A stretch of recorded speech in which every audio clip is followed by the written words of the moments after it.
5 Things You May Not Know About the Men Who Built America. Get ready for the premiere of The Men Who Built America with 5 facts about the series' principal subjects. Henry Ford and Thomas Edison were close friends. Henry Ford in 1946, Bedman/Corbis. Before he became an automobile mogul, Henry Ford was employed by Thomas Edison at the Edison Illuminating Company, where from 1891 to 1898 he worked as an engineer. The two innovators eventually became longtime friends. Edison gave Ford the confidence to build his own gas-powered car, while Ford advised Edison to find a substitute for rubber. The pair regularly vacationed together, often with other famous Americans in tow. In the late 1910s, for instance, Edison and Ford hopped in their cars with tire magnate Harvey Firestone and naturalist John Burroughs to take camping trips across the country. President Warren G. Harding would occasionally join the friends on their jaunts. Andrew Carnegie fired his partner over the infamous Homestead strike. Andrew Carnegie in the 1870s. Steel magnate Andrew Carnegie and industrialist Henry Clay Frick met in 1881 and remained close partners for over a decade. But their relationship dissolved in dramatic fashion in 1892,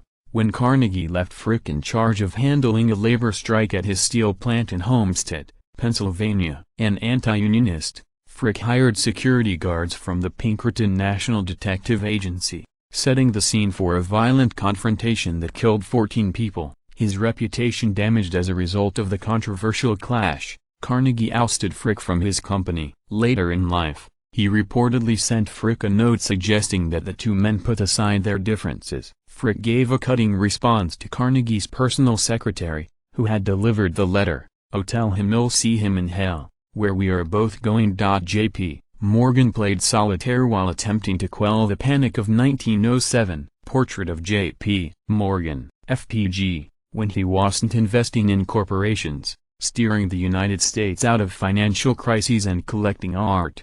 J.P. Morgan loved to play solitaire. During the Panic of 1907, he famously locked the nation's top bankers in his study on Madison Avenue, forcing them to discuss his plan to save the economy. As the bankers talked, Morgan allegedly sat outside playing solitaire, flipping the cards while awaiting their decision. He ultimately convinced them to contribute their money toward keeping the country's troubled trusts afloat. Cornelius Vanderbilt helped the Union during the Civil War. Daguerreotype of Cornelius Vanderbilt produced by Matthew Brady's studio. Library of Congress.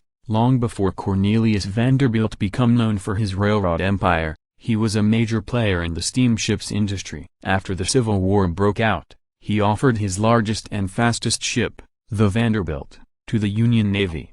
When Abraham Lincoln asked Vanderbilt to name his price, the Commodore said it was a donation, explaining that he had no interest in profiting from the war. John D. Rockefeller got his start in Cleveland, not New York. Portrait of John D. Rockefeller by John Singer Sargent. John D. Rockefeller is remembered for his deep association with the Big Apple, where buildings bear his name and museums exist thanks to his generosity. One of his grandsons, Nelson A. Rockefeller, would one day become governor of New York, but although he was born in the Empire State, the oil tycoon actually cut his teeth in Cleveland, where his family moved during his teenage years. Rockefeller founded the Standard Oil Trust there in 1870. It wasn't until the 1880s that he moved his life and business headquarters to New York, establishing his family's close ties to the city.